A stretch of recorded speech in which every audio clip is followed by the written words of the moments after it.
پاکستان کو جس کرائسس کا، جس مشکل حالات کا سامنا ہے وہ بہت گہرا ہے۔ آپ کو لگتا ہوگا کہ دنیا میں کوئی بھی ایسی ریاست کاش آئی ہوگی کہ جس کو اس حالات کا، اس کرائسس کا سامنا ہوگا، لیکن کتنی دلچسپ بات ہوگی دوستو کہ ہم آپ کو 4 ایسے حکمرانوں، لیڈرشپ کی کہانی سنائیں، سچی کہانی، جنہوں کو پاکستان کے موجودہ حالات سے کئی گنا زیادہ ہمہ گیر حالات کا سامنا کرنا پڑا تھا اور انہوں نے اپنے ملک کو اس بھنور سے نکال کر ترقی یافتہ بنایا۔ آج ان ممالک کا دنیا کی ترقی یافتہ ممالک میں شمار ہوتا ہے۔ ان میں سے تو ایک وہ تھا جو جو اپنے ملک جو الیکشن کے لیے باہر نکلا تو اس کا ملک 1 نہیں، 2 نہیں، 3 نہیں، 4 حصوں میں بٹ چکا تھا۔ ماضی تو ان کا شاندار تھا لیکن حال تباہ تھا۔ دوسرا، اتنا ہی چھوٹا ملک تھا، 18 لاکھ آبادی والا اتنا چھوٹا ملک تھا کہ کوئی بھی ہمسایہ ملک کبھی بھی اس ملک پر آ کر حملہ کر کے اس پر قبضہ کر سکتا تھا۔ تیسرا وہ تھا کہ جس کے ملک کو ایک جائز ریزنیبل تحریک نے جیم کر کے رکھ دیا تھا۔ چوتھا ہمارا وہ ہوگا دوستو، جو اسٹیٹسمین ہوگا وہ ہوگا، چوتھا ہمارا وہ اسٹیٹسمین ہوگا جو الیکشن کیمپین کے لیے باہر نکلا تو اس کا ملک 2 حصوں میں بٹ چکا تھا۔ اب اسے 2 چیلنجز کا سامنا تھا۔ ایک تو اسے اپنے ملک کو جوڑنا بھی تھا اور دوسرا یہ کہ وہ نفرتیں بھی کم کرنی تھیں جس کی وجہ سے یہ ملک ٹوٹا تھا۔ ان 4 ممالک نے کس طرح سے یہ کارنامے انجام دیے، آج ہم اس پر بات کریں گے۔ تو پہلا ہمارا جو اسٹیٹس مین ہوگا، جو لیڈر ہوگا، انہوں نے اپنی کمزور ترین پوزیشن پر کھیلتے ہوئے اپنے ملک کو عظیم بنایا۔ اس میں جو ہمارا پہلا ہوگا وہ جرمن فیڈرل چانسلر کونراڈ ہوگا۔ جی ہاں، جب کونراڈ ایڈنائر کو اپنا ملک، یہ جرمنی، 4 حصوں میں بٹا ہوا ملا تھا۔ جی ہاں، ایسٹرن امپائر پر 3، ایسٹرن امپائر جو ایسٹرن سائڈ جرمنی ہے اس کے 3 حصے ہوئے تھے، جس پر فرانس، جرمنی اور امریکہ کی حکمرانی تھی، اور جو ویسٹرن سائڈ ہے اس پر روس کا قبضہ تھا۔ ملک میں ہر فاصلے پر بورڈز لگے ہوئے تھے، بورڈز آویزہ تھے، اور وہاں پر لکھا تھا کہ یہاں سے جرمن ٹیریٹری شروع ہوتی ہے اور یہاں سے برٹش جو ہے ٹیریٹری شروع ہوتی ہے اور یہاں سے ختم ہوتی ہے، حالانکہ ہیں آپ جرمن۔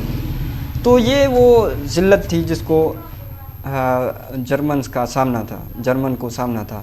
وہ ملک جو 4 سال پہلے دنیا کی ترقی یافتہ، جو یورپ کا ترقی یافتہ ممالک میں شمار ہوتا تھا، وہ قوم جس کا شاندار ماضی، جو رومن امپائر کی لیگیسی کو لیڈ کر رہا تھا، پھر اس پر پروشین امپائر بھی قائم رہی، پھر نازی امپائر بھی کئی سالوں تک قائم رہی۔ تو وہ کہاں عظمت رفتہ، اور یہ کہ آج جرمنی کے جو 4 ٹکڑے ہوئے ہیں وہ بھی تباہ حال، اور یہاں پر ان کے وہ بھی 4 ممالک جو ہیں مختلف طرح کے، یہاں پر ان کو حصوں میں حکمرانی کر رہے ہیں۔ پھر یہ کہ ملک تقسیم ہی نہیں تھا بلکہ غربت بھی عروج تک تھی۔ جو جرمن تھے ان کی وہ باقاعدہ بھیک مانگا کرتے تھے، اور ان کی جو ہڈی پسلی ہے غربت کی وجہ سے وہ بھی گنی جا سکتی تھی۔ جرمن قوم جو کہ 5 سال پہلے، اس سے پہلے جو دوسری جنگ عظیم سے پہلے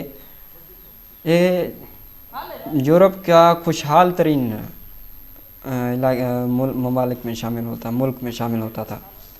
لاکھوں جوان دوسری جنگ عظیم میں مارے جا چکے تھے، اور جس کے لیے وہ دیوانوں کی طرح تھے، وہ ہٹلر جو تھا اس کے دیوانے تھے، وہ اپنی خودکشی کر چکا تھا۔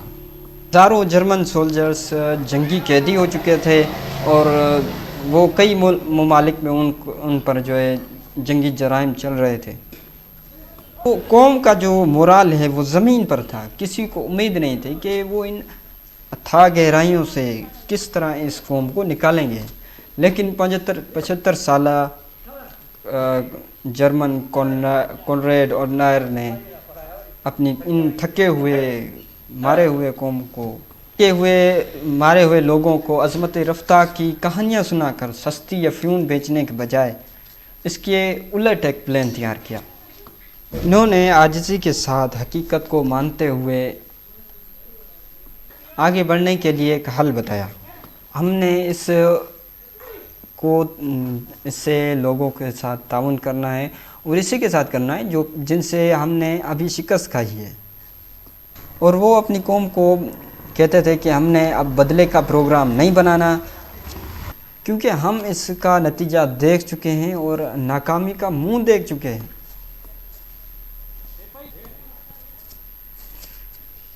کونراڈ اڈینائر اپنے نوجوانوں سے زیادہ مخاطب ہوتے تھے۔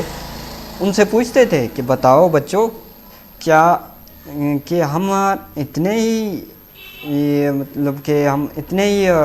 پیچھے ہو گئے کہ ہم ایک پاگل شخص کی باتوں میں آ گئے، ان کے جو خواب ہیں ان کے پیچھے لگ گئے، ان کا جو جھوٹا پروپیگنڈا ہے اس کے پیچھے لگ گئے ہم، کیونکہ ہٹلر نے ان میچور ذہنوں کو ہی خراب کر دیا تھا کہ ہمیں جو ہے اپنے دنیا پر چھانا ہے۔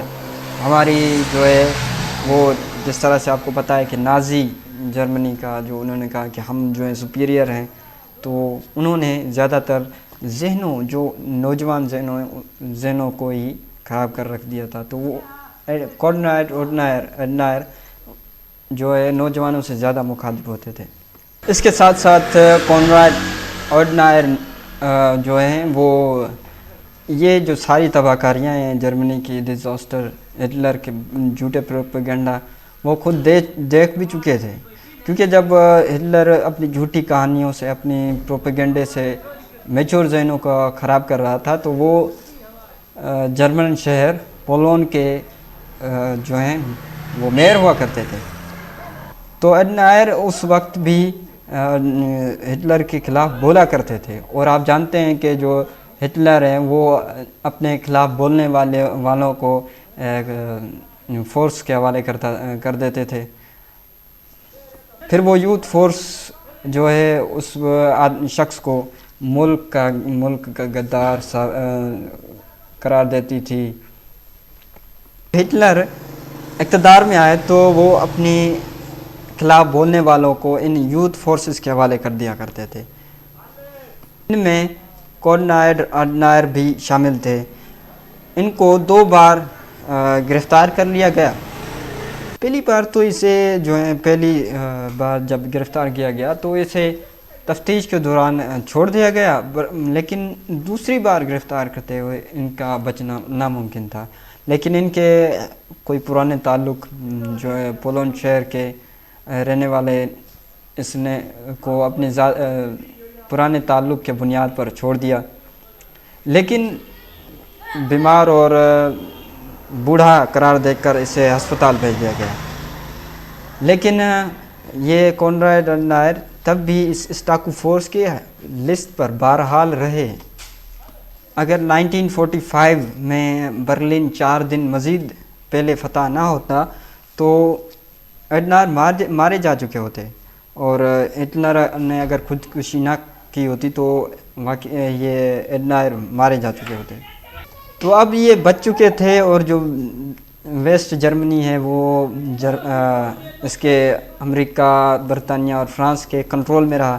1949 میں جب الیکشن ہوئے تو اڈینائر نے ایک سیاسی الائنس بنایا ڈیموکریٹک کے نام سے۔ وہ اپنے ملک میں لوگوں کو کہا کرتے تھے کہ ہمیں اب بدلے کا مائنڈ سیٹ نہیں بنانا، اب ہمیں ترقی کا مائنڈ سیٹ بنا کر اپنے ملک کو ایک عظیم بنانا ہے، کھڑا کرنا ہے۔ وہ لوگوں سے اکثر کہا کرتے تھے کہ بتاؤ لوگوں کہ کیا ہمیں وہ ایک پاگل شخص اتنا عزیز ہو گیا کہ ہم ایک بیسک لاجک کو ہی بھول بیٹھے.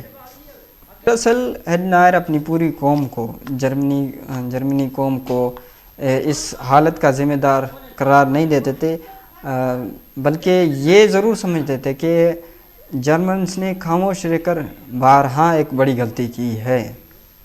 تو بہرحال 14 اگست 1949 کو جب الیکشن ہوئے تو ایڈنائر کو 1.8% ووٹ ملے، اپنے مخالفین سے زیادہ 1.8% ووٹ ملے. ان کے تقریباً 31% تھے اور ان کے جو مخالفین ہیں ان کے تقریباً 29% تھے. تو بہرحال یہ کوئی بڑی کامیابی نہیں تھی، لیکن جس کے پاس ویژن ہو، جس کے پاس خیال ہو، تو وہ اس کے لیے ایک بڑی کامیابی ہو سکتی ہے. تو یہاں سے ایڈنائر کو اپنی قوم کو دوبارہ کھڑا کرنے کا موقع مل جاتا ہے. انہوں نے سب سے پہلے یہ کیا کہ جو ہٹلر کا پروپیگنڈا ہے اس سے نکالنے کی کوشش کی. انہیں ڈاکیومنٹریز، فلمز دکھائی جاتی ہیں، کانسنٹریشن کیمپس دکھائے جاتے. ساتھ میں انہوں نے مغربی ریاستوں سے بھی بات کرنا شروع کر دی تھی، جس سے پہلے وہ سب سے پہلے جن سے شکست کھائی تھی، پہلے وہ سب سے پہلے وہاں ہی گئے، لندن گئے پہلے، جنہوں نے ابھی انہیں شکست دی تھی. ان سے کہا کہ ہم تو آپ کا حصہ تھے، ہم تو آپ کا ہی حصہ رہیں گے، ہمیں قبول کیجئے.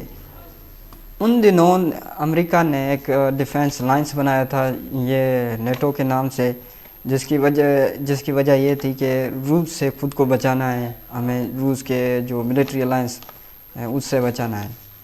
تو ایڈنائر بھی اسی میں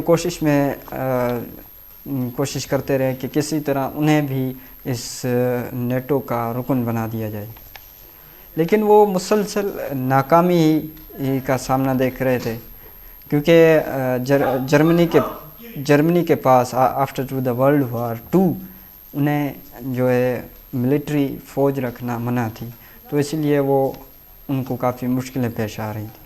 انہوں نے ڈپلومیسی کر کے انہیں یہ بتایا کہ ہم پہلے یورپین ہیں، پھر ہم جرمن ہیں، تو ہمیں قبول کریں، ہمیں بھی اس نیٹو الائنس کا حصہ بنائیں.